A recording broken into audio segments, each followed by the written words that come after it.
This is Steve, your local builder down here in Ocean City from Pinnacle Construction, and I was actually working on some plans, going through some stuff, and I started thinking about some of the things that people might want to know about building here in Ocean City in a coastal community. I know we talked before about flood elevation and bringing things up to standards.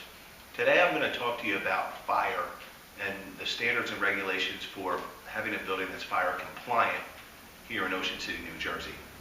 Some of the areas that I'm going to hit on are fire sheathing, fire blocking, penetrations within a building, and then actual fire spray.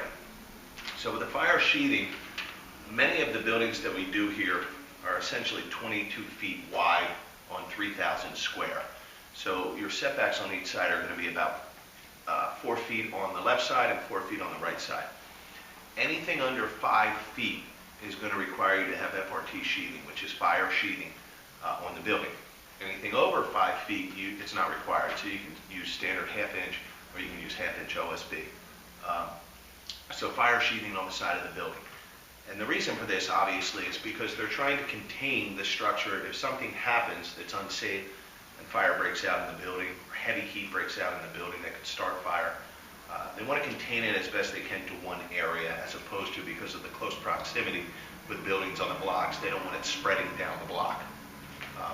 So you have it on your elevations on buildings that are under 5 feet in their setbacks.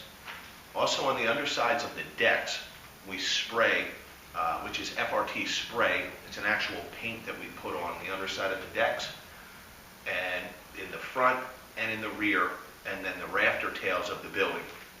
Again, the reason for this is any area that's exposed or open is to try to contain it as best as you can. Penetrations in the building. So for instance, when you go for your final build and you have penetrations in the mechanical room, or you have anywhere in the garage that would be working from the bottom all the way up to the top, anything that's plastic, whether it's PVC or ABS, you have to have fire collars on. Anything that's a wire or mechanical, you actually have to fire caulk. So it can't spread from the bottom and run all the way up to the top.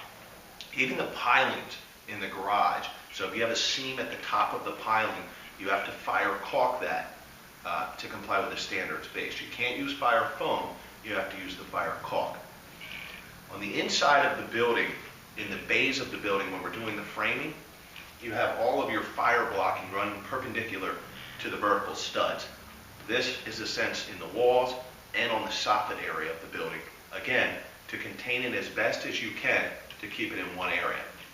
So you have fire blocking on the inside, you have fire sheathing on the outside under 5 feet, you have fire spray on the underside of your decks and your rafter tails, and all of your penetrations are going to be either caulked or you're going to have a fire collar if it's running through the mechanical room as a plastic material.